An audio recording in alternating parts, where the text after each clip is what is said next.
Livro 50 anos depois, por Francisco Cândido Xavier, pelo Espírito Emmanuel. Segunda parte 2. Calúnia e sacrifício. Euvídio Lúcius encontrava-se entre Tessália e a Beócia quando lhe chegou a notícia do falecimento do pai.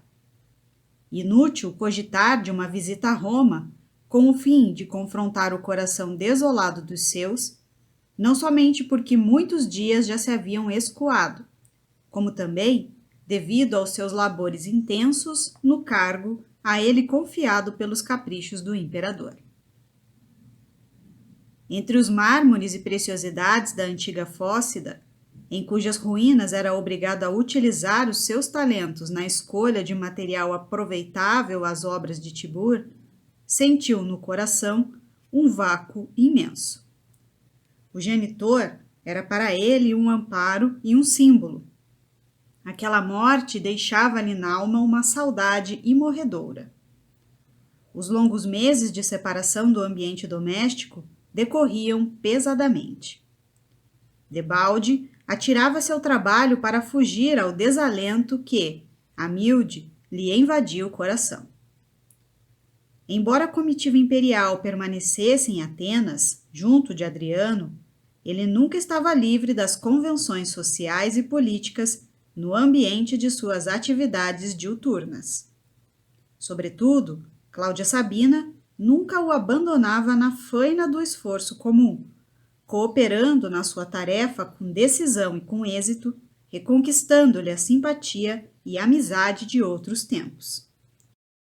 Euvídio Lúcius, porém, se lhe admirava a capacidade de trabalho, não poderia transigir no tocante aos sagrados deveres conjugais, guardando a imagem da esposa no santuário de suas lembranças mais queridas, com lealdade e veneração.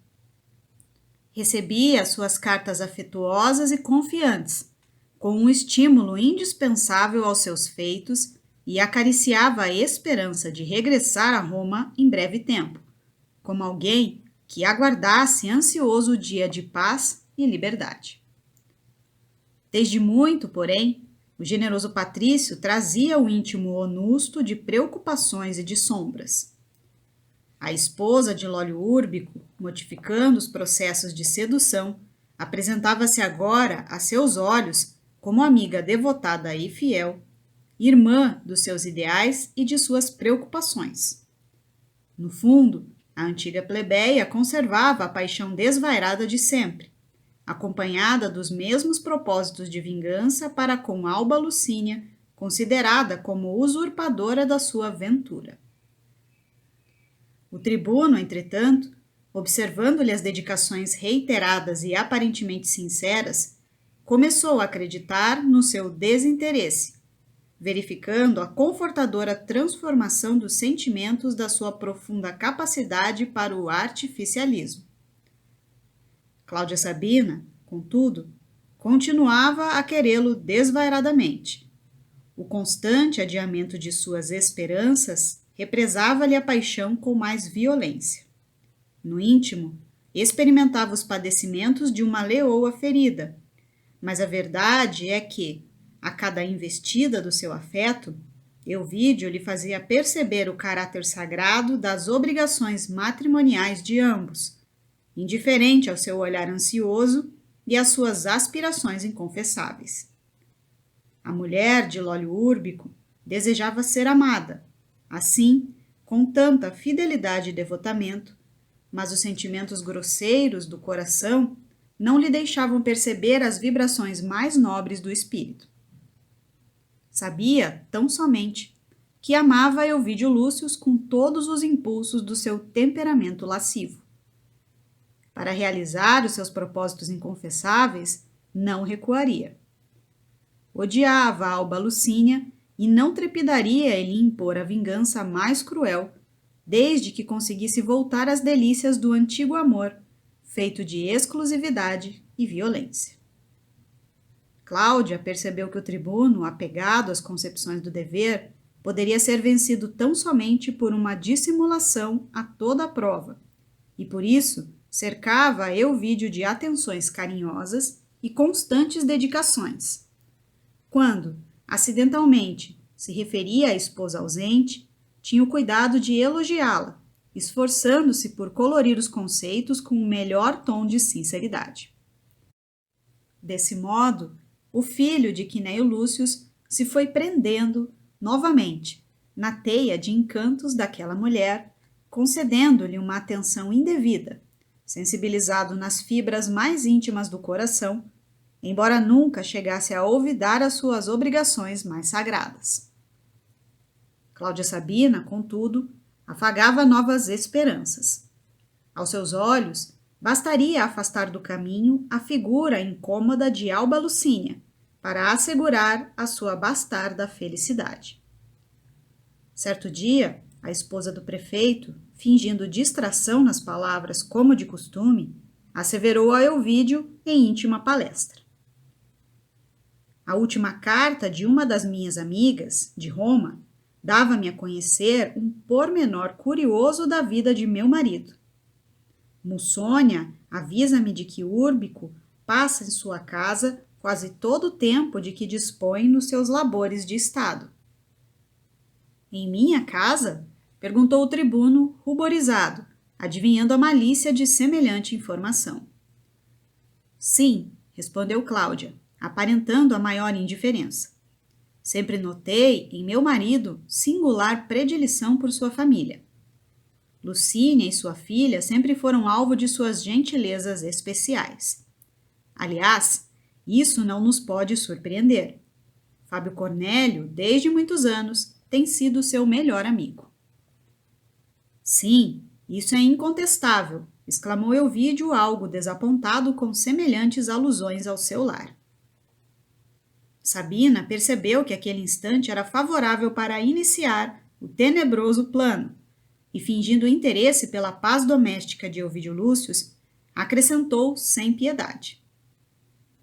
Meu amigo, aqui entre nós, devo dizer-lhe que meu marido não é um homem que justifique os mais preciosos costumes do ambiente romano.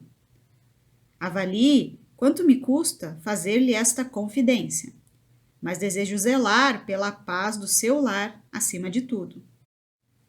Hipócrita e impulsivo por índole, Lólio Úrbico tem feito numerosas vítimas no campo de suas aventuras de conquistador inveterado.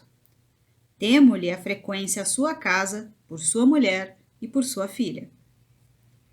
Euvídio fez-se pálido, mas Cláudia, percebendo o efeito de suas palavras, prosseguia impiedosamente.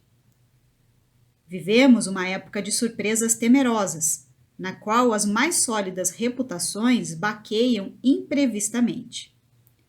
Desde que me casei com o prefeito, venho experimentando uma série de provações.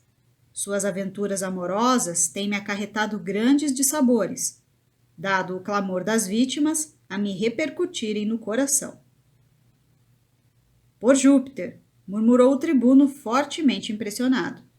Não posso contestar as suas apreciações, mas quero crer que Fábio Cornélio não se poderia enganar por tantos anos, elegendo no prefeito um de seus melhores amigos. Sim, esse argumento parece forte à primeira vista, respondeu Sabina com argúcia. Mas convém lembrar que o meu amigo recomeça sua vida na capital do império, depois de muitos anos acostumado à tranquilidade da província. O tempo demonstrará que o censor e o prefeito se identificaram muito em uns tantos negócios do Estado. Ambos são compelidos a se respeitarem e a se quererem mutuamente, mas, quanto à conduta individual, sabem os deuses da realidade de minhas afirmativas. Euvídio Lúcius desviou a palestra para outros assuntos, reconhecendo a delicadeza daquelas observações sobre a honorabilidade de outrem e a propósito do seu lar. Mas, quando Sabina se retirou, sentiu-se envenenado de preocupações injustificáveis e profundas. Que significariam as visitas reiteradas de Lólio Úrbico à sua casa? Porventura, Alba Lucínia ter-se-ia esquecido dos seus sagrados deveres? Fábio Cornélio prender-se-ia tanto aos interesses materiais, a ponto de olvidar o nome e as respeitáveis tradições da família? Na mente do tribuno, as numerosas cogitações íntimas se baralhavam em tormenta. Ainda bem que aquela ausência dolorosa estava prestes a findar. Hélio Adriano já expedira as ordens para que largassem da Itália as galeras para o regresso. Em Roma, porém, a situação de Alba Lucínia e da filha chegava ao auge do sofrimento moral. Várias vezes, Célia percebera os colóquios de sua mãe com o impiedoso conquistador, mas, dada a sua timidez, não podia perceber a repulsa da genitora diante da infâmia e da cruel ousadia. Lucínia, a seu turno, algumas vezes deparara com o prefeito dos pretorianos em visita à sua casa, quando de suas curtas ausências junto das amigas, encontrando o implacável perseguidor em conversação com a filha, que o acolhia com a tolerância dos seus bons sentimentos, de modo a não ferir o coração materno, salientando-se que a esposa de Ovídio temia, sinceramente, a presença daquele homem cruel, transformado em demônio do seu lar. A nobre senhora, abatida e doente, pensou em expor a situação ao velho pai, e, todavia, considerou que o censor já deveria ter percebido, de longa data, a sua posição angustiosa, do ponto de vista moral, supondo, portanto, que, se ele silenciava, é que lhe sobravam ponderosas razões para fazê-lo. Muitas vezes tentou falar à filha sobre tão delicado assunto, supondo-a também vítima das perseguições insidiosas do inimigo da sua paz. Todavia, Célia, com a sua natural pudicícia, jamais deu ensejo às confidências maternas, desviando o curso das conversações e multiplicando os carinhos para com ela, em cujo coração adivinhava as mais angustiosas inquietações. Afinal, quando faltavam 2 meses para o regresso definitivo de Ovídio, Alba Lucínia acamou-se extremamente abatida. Mais de 1 ano fazia que o imperador se ausentara. Foram 14 meses de angústias para a filha de Fábio Cornélio, cuja saúde não pudera resistir ao embate das provações mais penosas. Célia, igualmente, tinha as faces descoradas e tristes. Através dos seus traços, podia observar-se o enfraquecimento orgânico. As preocupações filiais se traduziam por longas noites de insônia que acabaram por lhe arruinar a saúde, antes vigorosa. Com a sua ternura inata, ela tudo fazia por consolar a mãezinha combalida. Dos portos da Itália foram enviadas 4 grandes galeras para o regresso de Adriano e sua comitiva. A primeira embarcação, chegada ao litoral da Ática, foi disputada pelos elementos mais ávidos de retornar ao ambiente romano, entre os quais Cláudia Sabina, que pretextava a necessidade de voltar o quanto antes, considerando os apelos do seu círculo doméstico. Euvídio Lúcio estranhou aquela pressa, mas não podia adivinhar o alcance de seus planos. Ele também desejaria regressar urgentemente, mas era obrigado a atender ao convite do imperador para fazer-lhe companhia na embarcação de honra, que chegaria a Ostia 8 dias depois das primeiras galeras. Daí a alguns dias, a mulher do prefeito dos pretorianos chegava à capital do império com um avanço de 1 semana, de molde a cogitar da realização dos sinistros projetos de vingança que lhe trabalhavam a mente. O marido recebeu-a com a frieza habitual e os servos da casa com a angústia que a sua presença lhes facultava. Cláudia Sabina teve meios de chegar a Atéria a notícia de sua volta, encarecendo-lhe a visita com a possível urgência.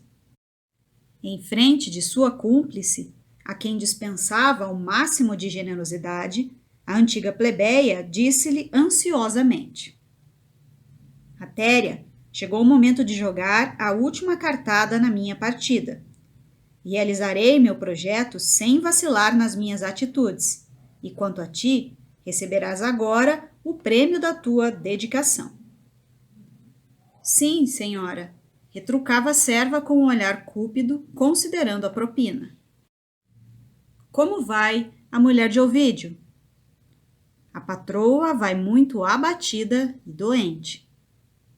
Ainda bem, murmurou Sabina satisfeita. Isso favorece a execução dos meus planos. E depois de fixar na companheira os olhos ansiosos, acentuou de maneira singular. Atéria está preparada para o que possa acontecer? Sem dúvida, minha senhora. Entrei em casa do patrício Ovídio Lúcius para vos servir exclusivamente. Não te arrependerás por isso, disse Sabina com decisão. Ouve-me, estamos ao termo da missão que te retém junto de Alba Lucínia. Espero do teu esforço o último serviço de colaboração na minha tarefa de amplo desagravo do passado doloroso. Tenho sido generosa contigo, mas desejo assegurar o teu futuro pelos bons serviços que me has prestado. Que desejas para descanso da tua velhice no seio da plebe desamparada. Depois de pensar um momento, a velha serva murmurou satisfeita, como se já houvesse realizado no íntimo todos os cálculos imprescindíveis a uma resposta mais exata. Senhora, sabeis que tenho uma filha casada, cujo marido vem arcando com a maior miséria nos seus dias de tormento e de pobreza. Valério, meu genro, teve sempre grande amor à vida do campo, mas, em sua penosa condição de liberto pobre, jamais conseguiu amealhar o suficiente para adquirir um trato de terra onde pudesse fazer a felicidade da família. Meu ideal, portanto, é possuir um sítio longe de Roma, onde me recolhesse junto dos 2 filhos e dos netos que me estimarão como hoje, nos dias próximos da decrepitude e da invalidez para o trabalho. Teus desejos serão satisfeitos, exclamou a mulher do prefeito, enquanto Atéria a escutava, cheia de alegria. Vou indagar o custo de um sítio aprazível e, no momento oportuno, dar-te-ei a quantia necessária. E que devo fazer agora para lograr semelhante ventura? Escuta, disse Cláudia com gravidade. De hoje a 1 semana, Ovídio Lúcius deverá estar de volta. Na tarde de sua chegada, deverás procurar-me para receber instruções. Nesse mesmo dia, terás o dinheiro necessário para realizar teus desejos. Por agora, vai-te em paz e confia em mim. Atéria estava radiante com as perspectivas do futuro, sem levar em conta os meios criminosos que haveria de empregar para atingir seus fins. No dia seguinte, pela manhã, uma liteira modesta saía da residência de Lólio Úrbico em direção à Suburra. Será inútil esclarecer que se tratava de Cláudia Sabina, dirigindo-se à conhecida casa da vendedora de sortilégios, com quem haveria de concluir os seus projetos sinistros. A feiticeira de Cumas recebeu-a sem surpresa, como se estivesse à sua espera.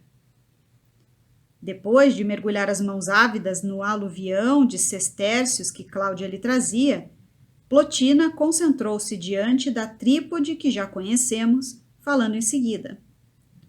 Senhora, o momento é único.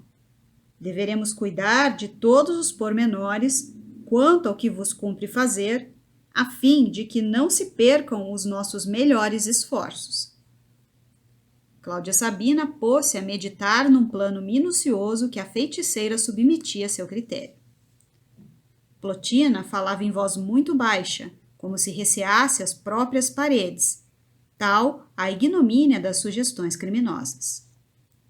Finda a longa exposição, a consulente retrucou pensativa. Mas não seria melhor exterminar a rival? Tenho alguém em sua casa que se poderá incumbir do último golpe. Sei que conhece os filtros mais violentos e que nos podes fornecer hoje mesmo. Senhora, as vossas ponderações são razoáveis, mas deveis recordar que a morte do corpo só aproveita aos assuntos de ordem material, e no nosso caso, eles são de ordem espiritual, tornando-se indispensável um golpe infalível. Quem nos dirá que o homem amado voltará aos vossos braços se a companheira descer as cinzas de um túmulo? Os que partem para o além costumam deixar uma saudade duradoura, alimentando sempre uma paixão inextinguível. E enquanto a esposa do prefeito considerava as estranhas insinuações como certas e justas, Plotina continuava. É preciso instilar o ódio no coração do homem desejado para que a vossa aventura seja efetiva. Para atingirmos esse fim, necessária se torna flagelar a alma, abatendo-a e destruindo-a. Sim, as tuas advertências são assaz judiciosas e não devo desprezá-las, mas, de conformidade com o teu plano, meu marido deverá desaparecer. E que vos importa isso, se a sua morte se faz necessária? Não forçais o destino para gozar a felicidade possível com outro homem? Sim, teu projeto é o melhor, porquanto chegaste a prever todas as consequências. E como se apostrofasse a figura imaginária da rival, vítima da sua insânia e do seu ódio, acentuou com os olhos perdidos no vácuo. Alba Lucínia deverá viver, relegada a uma plana inferior, com a sua vergonha, padecerá o desprezo e a execração que tenho padecido. Plotina levantara-se e, de um armário esquisito, retirou frascos e pacotes que entregou à cliente com observações especializadas. Aceitando de alma aberta o plano odioso, Cláudia Sabina saiu, prometendo voltar. Daí a dias, Hélio Adriano, com a sua imponente comitiva, entrava pela porta hóstia, aclamado pela onda espessa do patriciado e do povo. O imperador, com a sua predileção pelas relíquias da antiguidade, recomendou a Elvídio superintendesse todo o serviço de descarga das peças curiosas da Fócida destinadas a Roma. O tribuno, porém, delegando a incumbência a um dos seus prepostos de confiança, dirigiu-se à cidade para abraçar a esposa e a filha. Lucínia e Célia receberam-ne com transportes de júbilo indizível. O tribuno, porém, abraçou-as tomando de enorme surpresa. Ambas se encontravam desfiguradas e doentes. Nada obstante, trocaram-se impressões carinhosas, cheias de encantamento e de júbilo de se reverem. Assinalando essa comovedora alegria, o generoso patrício, amante do lar, retirou de pequena caixa um soberbo bracelete de pedras preciosas que entregou à esposa como lembrança de Atenas e deu à filha uma formosa pérola adquirida na Acaia, como recordação da Grécia longínqua. Depois foi um longo desfiar de reminiscências amigas e doces. Alba Lucínia teve de confiar ao marido todas as peripécias da enfermidade, agonia e morte de Quinéio Lúcio. Enquanto a cidade se repletava de espetáculos para ilustrar o regresso do imperador, Elvídio Lúcio e os seus entretinham-se em palestra cariciosa, matando as saudades recalcadas. Todavia, quando os derradeiros clarões do sol preludiavam o crepúsculo, o patrício disse à esposa com grande ternura: Agora, querida, regressarei à Hóstia, onde sou obrigado a pernoitar ainda hoje. Amanhã estarei definitivamente reintegrado em casa, a fim de organizarmos a nossa nova vida.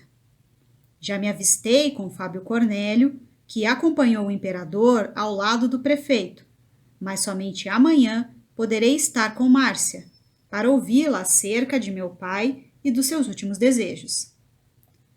Mas as responsabilidades em Hóstia são assim tão imperiosas? Perguntou Alba Lucínia preocupada. Para os serviços do imperador, não teria bastado a ausência de mais de um ano? Sim, querida. Faz-se mister cumprirmos o dever nas suas características mais severas. Adriano incumbiu-me de verificação de todas as relíquias transportadas da Grécia e não posso confiar tão somente no trabalho dos servos, dado o valor considerável da carga em apreço. Mas não te amofimes com isso. Lembra-te de que amanhã aqui estarei para consertar os nossos planos familiares. Alba Lucínia aqueceu com um sorriso triste, como se estivesse em face do inevitável. Seu coração, porém, desejava a presença do companheiro para confiar-lhe imediatamente os seus íntimos dissabores. Ao cair da tarde, a liteira de Ovídio saía da casa apressadamente. Alba Lucínia recolhia-se ao leito, cheia de novas esperanças, enquanto a filha voltava às suas meditações. Alguém, contudo, saía da residência do tribuno, cautelosa e apressadamente, sem despertar a curiosidade dos serviçais domésticos. Era Atéria que se dirigia para o Capitólio. Cláudia Sabina recebeu a sôfrega, fazendo entrar num gabinete mais discreto e falando-lhe nestes termos. Ainda bem que vieste mais cedo. Tenho de tomar muitas providências.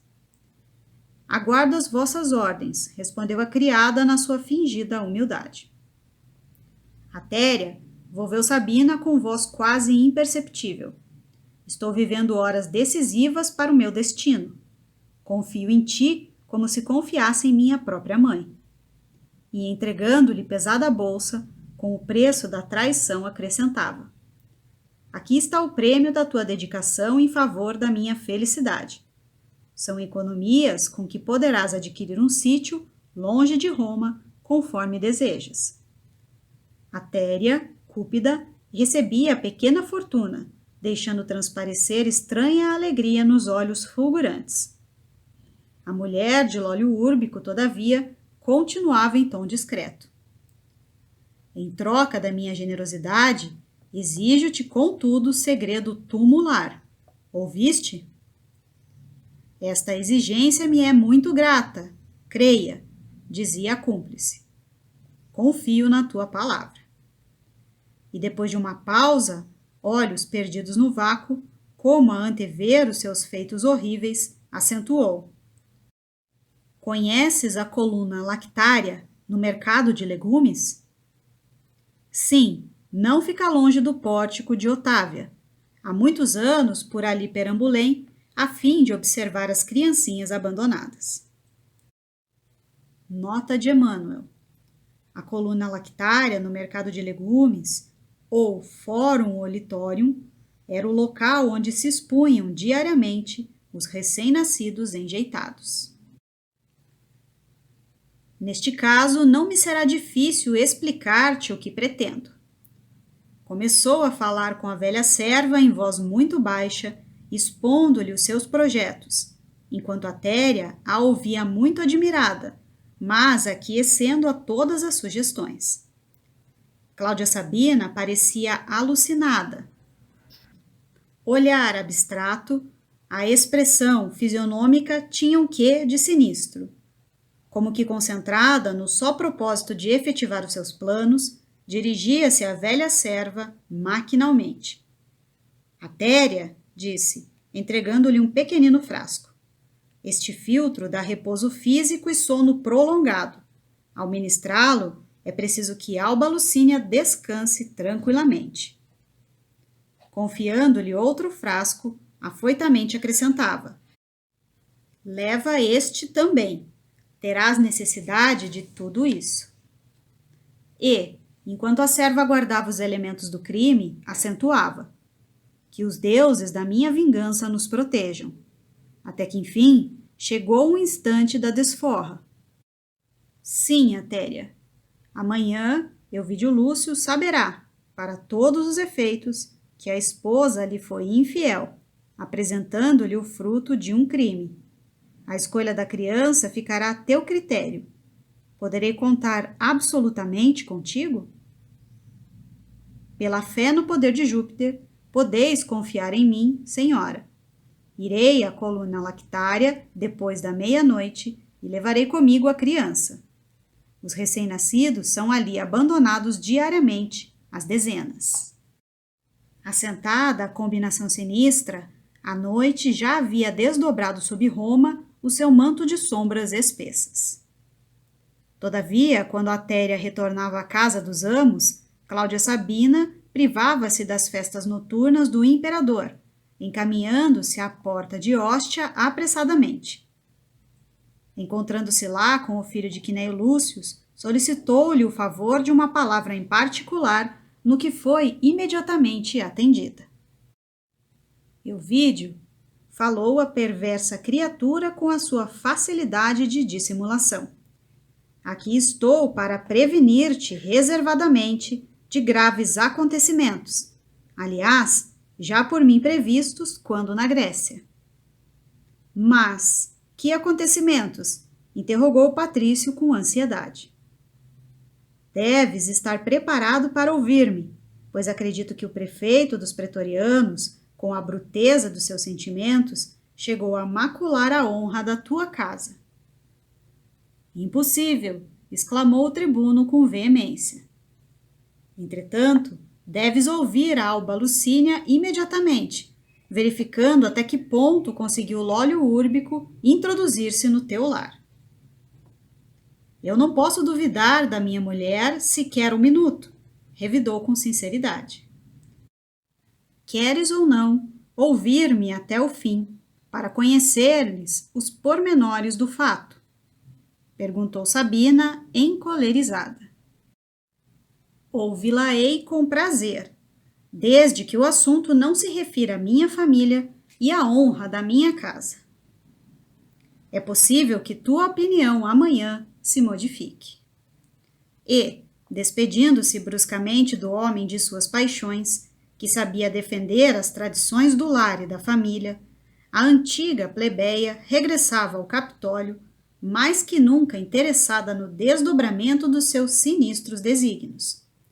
O gênio do mal, que lhe falava no coração, preparava para aquela noite os acontecimentos mais terríveis. Enquanto a vemos, pela madrugada, a examinar documentos e pergaminhos no gabinete de Lólio Úrbico, acompanhemos Atéria até o mercado de legumes. A sociedade romana já se havia habituado a ver junto da coluna lactária os míseros enjeitadinhos. Esse local de triste memória, onde muitas mães abnegadas acolhiam pobres crianças abandonadas, constituía como que os primórdios das famosas rodas de expostos, nos estabelecimentos de caridade cristã, que floresciam mais tarde para o mundo. À claridade mortiça da lua, antes do amanhecer, a velha serva verificou a presença de 3 míseros pequeninos.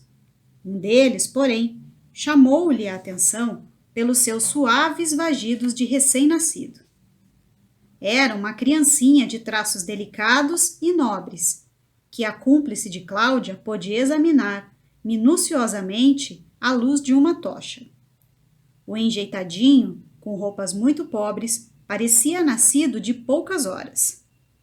Atéria tomou-o nos braços, quase com elevo, considerando intimamente: esta criança deve ser um digno rebento de patrícios romanos. Que penoso romance não se ocultará no seu vestidinho roto e ordinário. Levou-o consigo, penetrando na casa dos amos com todo o cuidado. Amanhecia.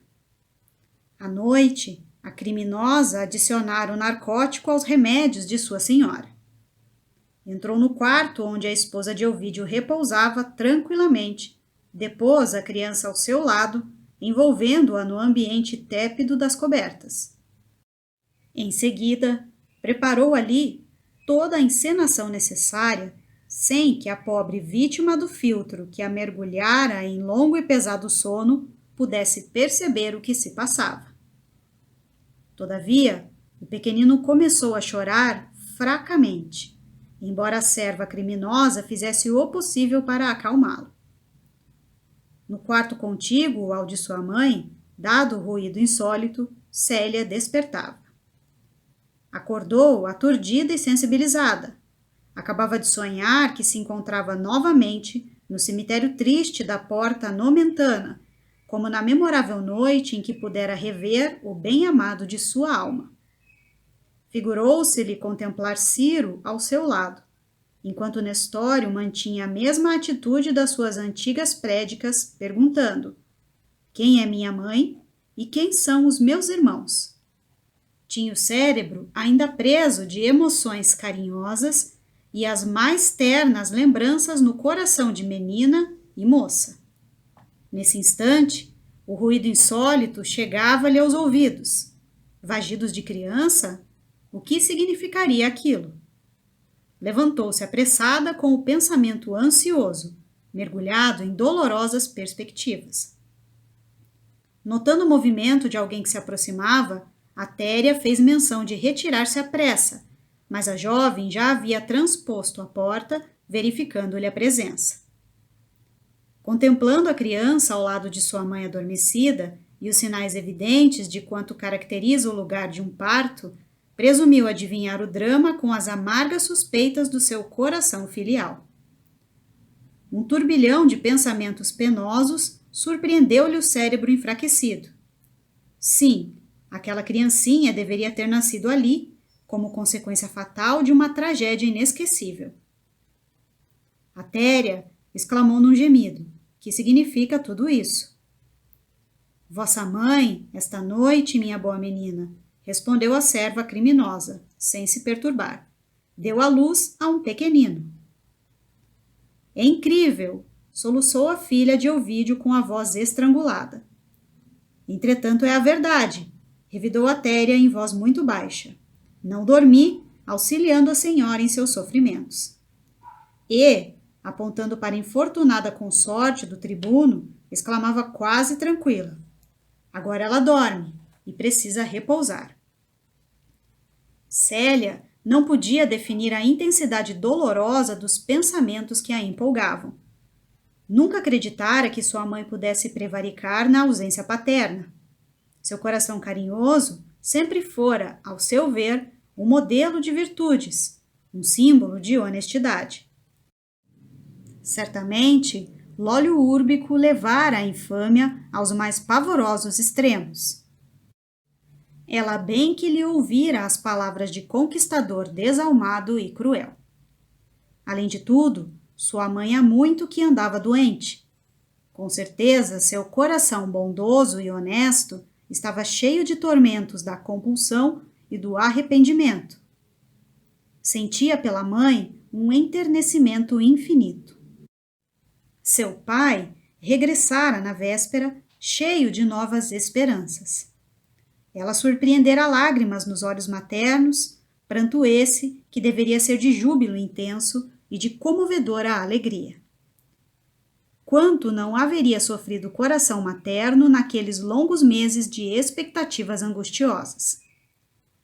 Alba Lucínia, porém, sua mãe e melhor amiga, tinha agora um filhinho que não era uma flor do tálamo conjugal. Euvídio Lúcius não lhe perdoaria nunca. Célia conhecia a enfibratura do pai, assaz generoso, mas demasiadamente impulsivo. Além de tudo, a sociedade romana não admitia transigências em se tratando de tragédia como aquela, no seio do patriciado. Com as lágrimas a borbulharem-lhe os olhos, naquelas ríspidas e singulares meditações, a jovem cristã lembrou-se do sonho daquela noite e pareceu-lhe ainda ouvir Nestório a repetir as palavras do Evangelho. Quem é minha mãe e quem são os meus irmãos? Levando as suas lembranças ainda mais longe, recordou a exortação nas vésperas do sacrifício, quando afirmara que a melhor renúncia por Jesus não era propriamente a da morte, mas a do testemunho que o crente fornece com os exemplos da sua vida. Depois, a figura do avô surgiu, espontânea, em sua mente. Parecia-lhe que Quinéio voltava do túmulo para recomendar-lhe, mais uma vez, a tranquilidade do pai e a ventura da mãe nas provas aspérrimas. De olhos molhados, aproximou-se do pequenino, que abrira os olhos pela primeira vez, às primeiras claridades do dia. O enjeitadinho fez um movimento com os braços minúsculos, como se os levantasse para ela, suplicando-lhe conforto e afeto. Célia sentiu que as suas lágrimas caíam-lhe no rosto alvo e minúsculo, experimentando no coração uma ternura infinita. Retirou-o com cuidado, como se o fizesse a um irmãozinho. Sentiu que o coraçãozinho batia-lhe de encontro ao seu, como de uma ave assustada, sem direção e sem ninho. Seu espírito, como que tocado de sentimentos misteriosos e inexplicáveis, estava também povoado das mais profundas emoções maternas. Depois de alguns minutos em que Atéria contemplava surpreendida, Célia ajoelhou-se aos pés da serva, exclamando comovedoramente no seu sublime espírito de sacrifício: Atéria, minha mãe é honesta e pura. Esta criança que vê nos meus braços é meu filho. Sê-lo-á, meu filhinho, agora e sempre. Compreendes? Jamais o direi, respondeu a cúmplice de Cláudia, aterrada. Mas ouve, tu que foste a confidente de minha mãe, ajuda-me a salvá-la. Pelo amor de tuas crenças, confirma os meus propósitos. Minha mãe precisa cuidar de meu pai no curso da vida e meu pai a adora. Se ela errou, por que não auxiliarmos a sua felicidade, devolvendo à sua alma a ventura merecida? Minha mãe nunca erraria de moto próprio. Foi sempre boa, carinhosa e fiel. Só um homem muito perverso poderia induzi-la a uma falta dessa natureza pelos caminhos do crime. Lacrimejante, enquanto a criada escutava estarrecida, continuava: Cede aos meus desejos. Esquece o que viste esta noite, considerando que os tiranos dos nossos tempos costumam raptar nobres damas, aplicando-lhes filtros de esquecimento. Minha pobre mãe deve ter sido vítima desses processos miseráveis. Quero salvá-la e conto contigo. Dar-te-ei todas as minhas joias mais preciosas. Meu pai não costuma dar-me dinheiro em espécie, mas tenho dele e de meu avô as lembranças mais ricas. Ficarão contigo, onde quiseres. Arranjarás uma pequena fortuna. Mas, e a menina? Murmurou Atéria, espantada com o imprevisto dos acontecimentos. Já pensou que essa ideia do sacrifício é impossível? Com quem ficaríeis no mundo? Vosso pai, porventura, suportaria ver-vos assim, como mãe de uma criança infeliz? Eu, exclamou a jovem com atitudes reticenciosas, como se desejasse lembrar alguém que a pudesse valer em tão dolorosas circunstâncias. Eu ficarei com Jesus.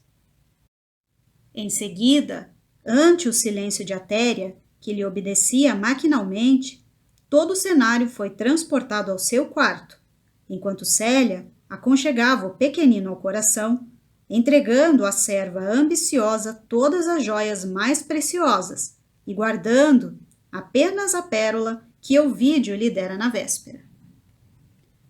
Alba Lucínia, contudo, saíra do seu torpor repentinamente. Aturdida com os efeitos do narcótico, estava surpresa, ouvindo no quarto da filha os vagidos da criança. Divisando o vulto de Atéria através de uma cortina, chamou-a em voz alta para certificar-se do que ocorria. A criada criminosa, porém, apareceu-lhe de frente, lívida e aterrada. Levando as mãos à cabeça, num gesto de fingido desespero, exclamava com esgares estranhos: Senhora, senhora, que grande desgraça! A esposa do tribuno, com o coração a lhe saltar do peito, pálida e aturdida, ia interrogar a serva quando alguém transpôs a porta e penetrou no aposento. Era Ovídio. O genro de Fábio não conseguira conciliar o sono. Depois das insinuações pérfidas de Sabina, parecia que veneno atroz lhe destruía todas as forças do coração. Trabalhou intensamente para que as horas da noite lhe fossem menos amargurosas, e, todavia, a Dealbar de Aurora montara um cavalo veloz que o transportou, célere, à casa, para consolidar a sua tranquilidade espiritual, junto da mulher e da filhinha. Lá chegando, ainda ouviu a velha serva exclamar desesperada: uma desgraça, uma grande desgraça. Enquanto a Lucínia o contemplava aflita e amargurada, Elvídio Lúcio caminhava para ela e para a criada, com o semblante carregado e triste. Explica-te, Atéria, teve forças para murmurar a pobre senhora aflitamente. Nesse instante, porém, depois de longa prece, a jovem cristã surgiu, quase cambaleante, à porta da alcova materna. Tinha os olhos vermelhos e tristes, a roupa mal posta, os cabelos em desalinho. Acalentado em seus braços afetuosos, o pequerrucho se acalmara, qual pássaro que houvesse reencontrado o ninho tépido. Elvídio e sua mulher contemplaram a filha, surpresos e aterrados. Mas, que significa isso? Explodiu o tribuno, dirigindo-se à serva. Célia quis explicar-se, mas a voz estrangulara-se-lhe na garganta, enquanto Atéria esclarecia. Meu senhor, a menina, esta noite. Contudo, ante o olhar duro do patrício, a sua voz se perdia nas reticências dos remorsos e das dúvidas, quanto às terríveis consequências da sua infâmia. Célia, porém, cheia de fé na providência divina e sinceramente desejosa de sacrificar-se por sua mãe, ajoelhara-se, humilde, exclamando com voz quase firme: Sim, meu pai, minha mãe, pesa-me a confissão da minha falta, mas esta criança é meu filho. O tribuno sentiu que uma comoção desconhecida invadiu-lhe todo o ser. A cabeça andava-lhe à roda, ao mesmo tempo que lividez de mármore cobria-lhe as feições, vincadas de cólera e angústia. Os mesmos fenômenos fisiológicos passavam-se com sua mulher, cujos olhos aterrados não encontravam lágrimas para chorar. Alba Lucínia, contudo, ainda teve energia para murmurar, olhando o alto: Deus do céu! Célia, porém, genuflexa, enquanto Atéria erguia a cabeça fria e impassível, exclamava com o pranto da sua humildade: Se puderdes, perdoai a filha que não conseguiu ser feliz. Sei o crime cometido e aceito de boa vontade as consequências da minha falta.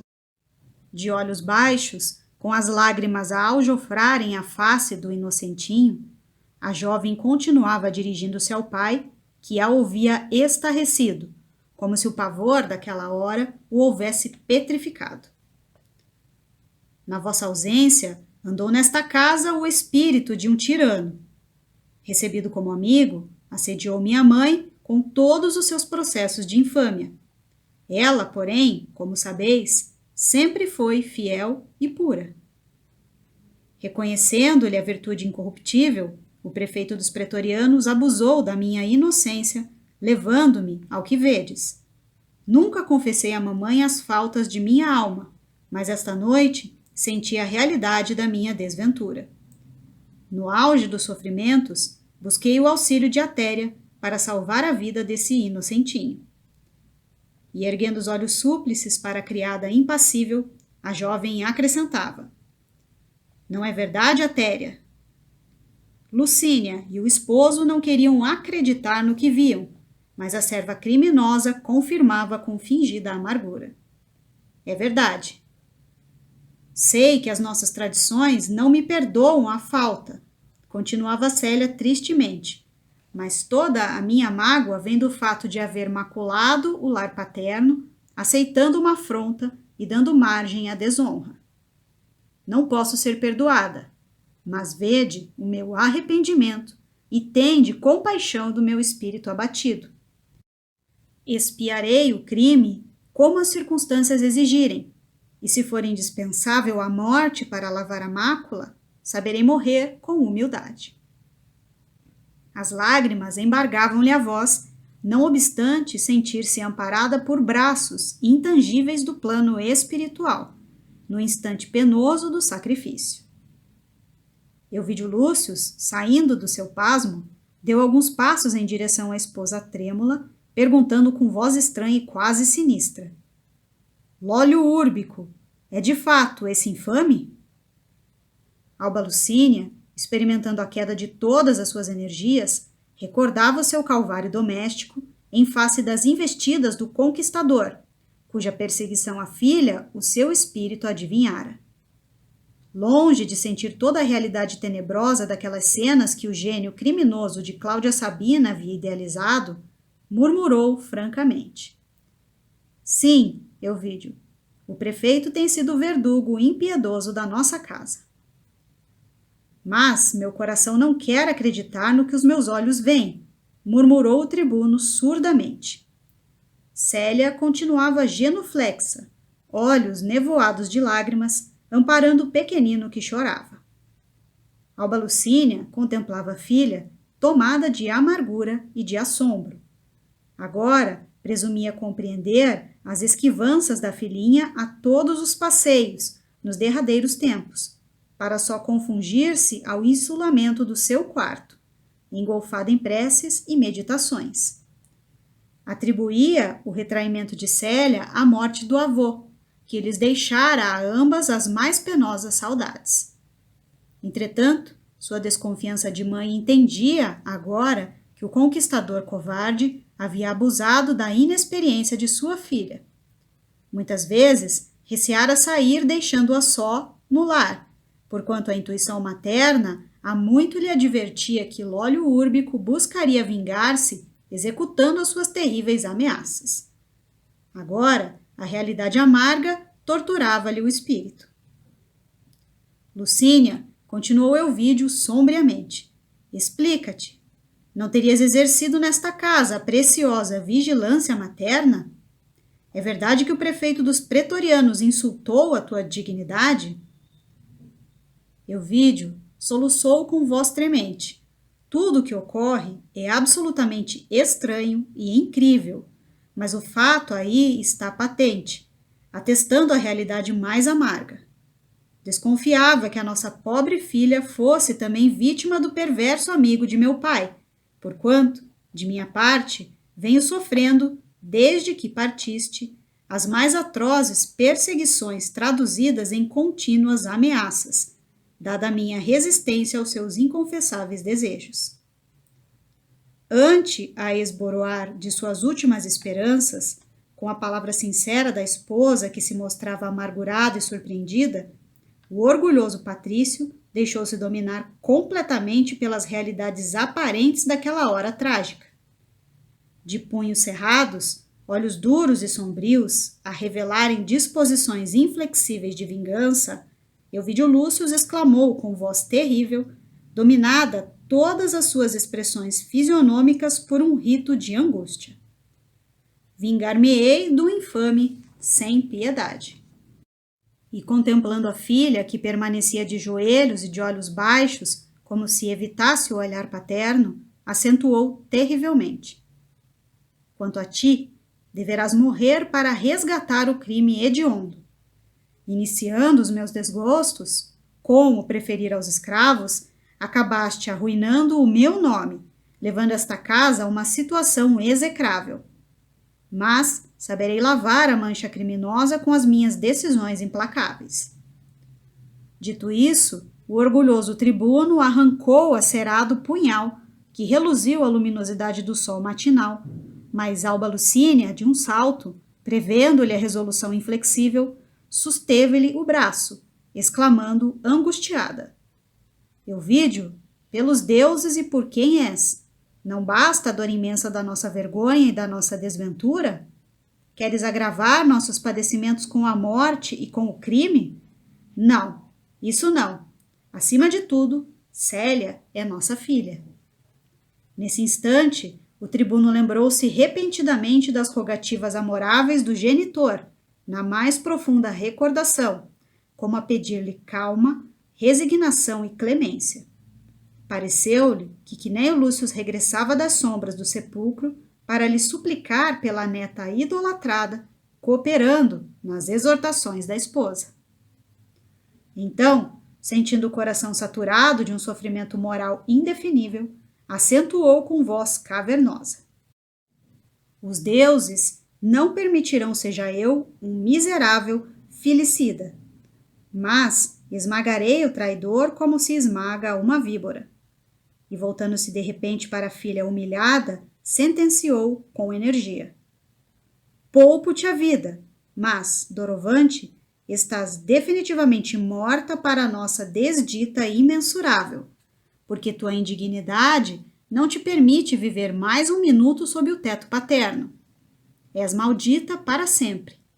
Foge para qualquer parte, sem te lembrares de teus pais ou do teu nascimento, porque Roma assistirá ao teu funeral em breves dias. Serás estranha ao nosso afeto.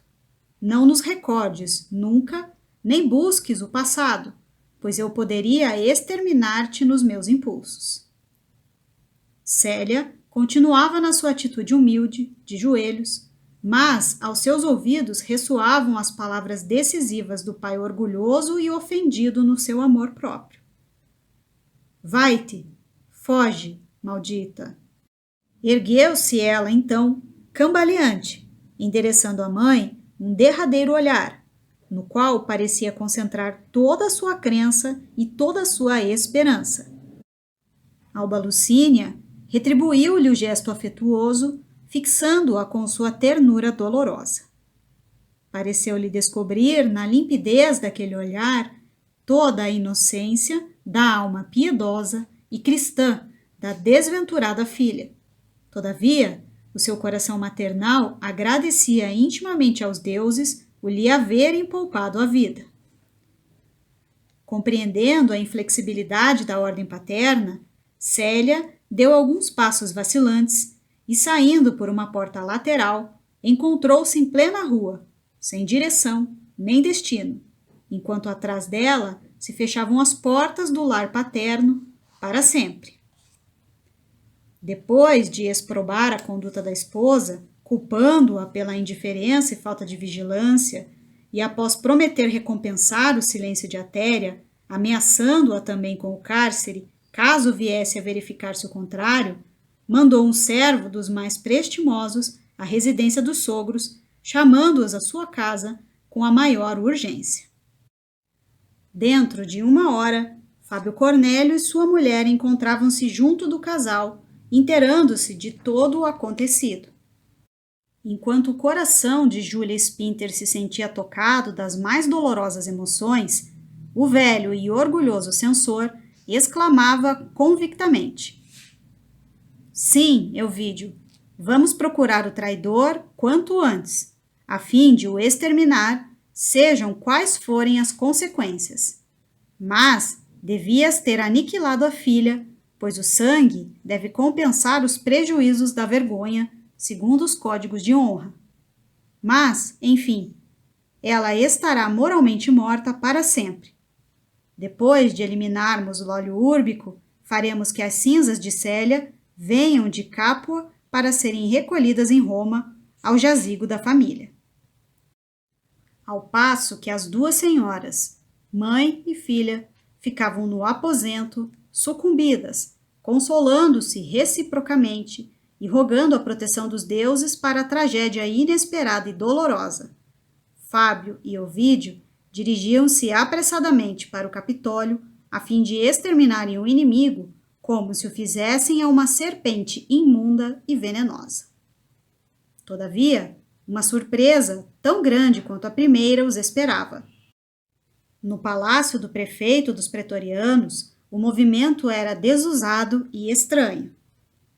Antes de atingirem o átrio, os 2 patrícios foram informados de que Lólio Úrbico havia falecido minutos antes, acreditando-se que se tratava de um suicídio.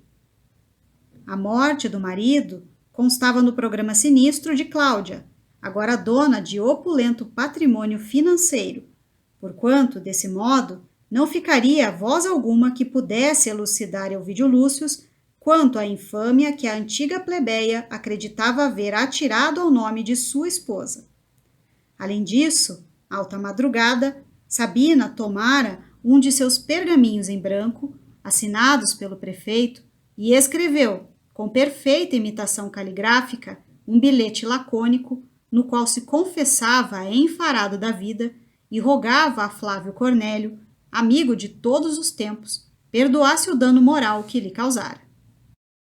Penetrando, aturdidos, na casa do inimigo morto, Fábio e Elvídio foram abordados por Cláudia Sabina, que lhes apareceu lacrimosa naquela manhã trágica. Depois de se lastimar, comentando a tétrica resolução do esposo em desertar da vida, Sabina entregava ao censor o último bilhete de Úrbico, que dizia grafado pelo marido à última hora, deixando transparecer curiosidade a respeito daquele pedido de perdão, injustificável e estranho.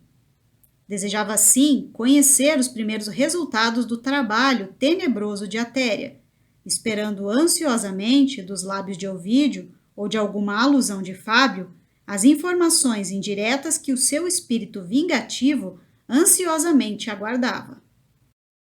O censor e o genro, entretanto, receberam o suposto bilhete de Úrbico com secura e indiferença. E como era preciso dizer alguma coisa em face daquele imprevisto, Fábio Cornélio acrescentou: guardarei este bilhete como prova do seu desequilíbrio mental nos últimos momentos, pois só assim se justifica este pedido. E agora, minha senhora, acentuou enigmaticamente para Cláudia, que o ouvia com atenção, há de perdoar a nossa ausência, porquanto cada qual tem os seus infortúnios. O velho Patrício estendia-lhe as mãos em despedida, mas, sentindo a sua curiosidade fundamente aguçada por aquelas expressões, a antiga plebeia interrogou com interesse, como a provocar algum esclarecimento de Elvídio Lúcius, que se fechara em mutismo enigmático. Infortúnios? Mas o que desejais dizer com isso? Pretendeis abandonar-me nesta situação? Qual a razão de sairdes assim desta casa, quando o cadáver de um amigo e chefe exige testemunhos de veneração e amizade? Porventura aconteceu algo de grave à Alba Lucínia? Notava-se que a última pergunta transpirava um sentido misterioso. Ela esperava que Elvídio lhe falasse da sua tragédia doméstica, dos seus profundos desgostos conjugais, da infidelidade da esposa, conforme previa e decorria dos seus planos. Seu coração bastardo aguardava que o homem amado, naquele instante, iria dispensar-lhe as atenções amorosas tão ardentemente aneladas naqueles últimos meses, em que os seus sentimentos mesquinhos haviam acariciado tão grandes esperanças. O tribuno, porém, mantinha-se impassível, como se estivesse de lábios petrificados. Fábio Cornélio, todavia, sem trair a fibra orgulhosa, esclarecia a Sabina nestes termos: minha filha vai bem, graças aos deuses, mas também nós acabamos de ser feridos no mais íntimo do coração. Um emissário da campanha nos trouxe, esta manhã, a dolorosa notícia da morte repentina de minha neta solteira, que se encontrava junto da irmã, numa estação de repouso. Esta a razão que nos impede prestar ao prefeito as derradeiras homenagens, porquanto vínhamos justamente comunicar-lhe a imediata partida para Capua, a fim de promover o transporte das cinzas. Dito isso, os dois homens despediram-se secamente, saindo a passo firme, no burburinho dos amigos e dos servos apressados que emulavam no patentear a l'óleo úrbico a bajulação derradeira. Ante a cena enigmática, Sabina deixava vagar o pensamento em conjeturas. Atéria ter-se-ia esquecido de cumprir cegamente as suas ordens? O que ocorrera com a rival, cujas notícias a deixavam perplexa? quando tudo premeditara com tanta segurança? Os preconceitos sociais, contudo, as obrigações daquela hora extrema, que a sua própria maldade havia provocado, não lhe permitiam correr como louca no encalço da cúmplice, fosse onde fosse, para matar a curiosidade. Enquanto seu espírito se perdia em divagações ansiosas, Fábio Cornélio e o genro dirigiam-se ao imperador, obtendo a necessária licença para a precisa viagem à Campânia, cedendo-se-lhes, incontinente, uma galera confortável que os receberia em Hóstia, de modo a abreviar a viagem o mais possível. Naquela mesma tarde, a embarcação saía do porto mencionado, conduzindo a família ao seu destino, salientando-se que Ovídio Lúcio não se esquecera de levar a Téria com os outros serviçais de sua confiança. Enquanto o patriciado romano rende homenagens ao prefeito dos pretorianos e a galera de Ovídio se afasta conduzindo em seu bojo 4 corações angustiados, sigamos a jovem cristã nas suas primeiras horas de amargura e sacrifício. Saindo da casa paterna, Célia atravessou ruas e praças, receosa de encontrar alguém que a reconhecesse no seu doloroso caminho. Conchegava o pequenino de encontro ao coração, como se ele fora seu próprio filho, tal o enternecimento que a sua figurinha lhe inspirava. Depois de errar longamente, presa de acerbas meditações, sentiu que o sol ia muito alto e precisava cuidar da nutrição do inocentinho. Atravessar os bairros aristocráticos, encontrava-se agora junto à ponte Fabrícios, cheia de cansaço, extenuada. Tibre surgiam as modestas edificações dos judeus e dos libertos pobres. Ali estava a famosa ilha do Tibre, onde outrora se erguiam os templos de Júpiter Licaônio e de Esculápio. A seu lado passavam os filhos da plebe, inquietos e apressados. De vez em quando surgiam soldados da marinha, da frota de Ravenna, aquartelados no Transtevere e que lhe deitavam olhares libidinosos. Cansada, dirigiu-se a uma casa de judeus, onde uma mulher do povo lhe deu de comer, provendo-a de tudo quanto necessitava o pequenino.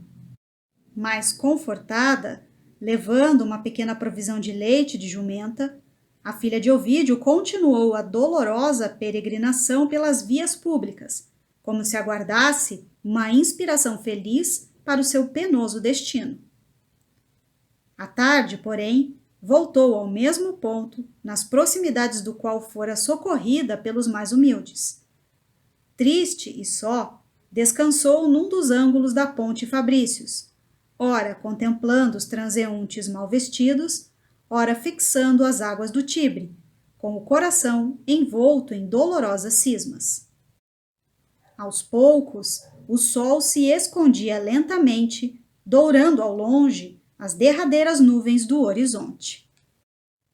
Um vento frio, cortante, começava a soprar em todas as direções. Contemplando os operários pobres que se recolhiam aos lares, a jovem cristã aconchegou mais fortemente ao peito a mísera criancinha. Sentindo-se desalentada, começou a orar e lembrou-se de que Jesus também andara no mundo ao desamparo, experimentando um suave consolo nessa reminiscência evangélica. Contudo, pungente saudade do lar feria-lhe o coração sensível e carinhoso. Mulheres do povo, depois das fainas penosas do dia, regressavam a casa com uma auréola de júbilo tranquilo a lhes transparecer no rosto, enquanto que ela, filha de patrícios, se sentia acabrunhada ante as incertezas da sorte e exposta ao frio cortante do crepúsculo.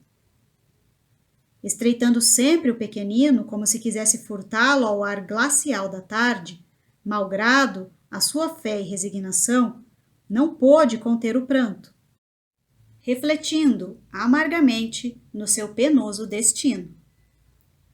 As grandes nuvens, batidas de sol, esmaeciam-se pouco a pouco, dando lugar às primeiras estrelas.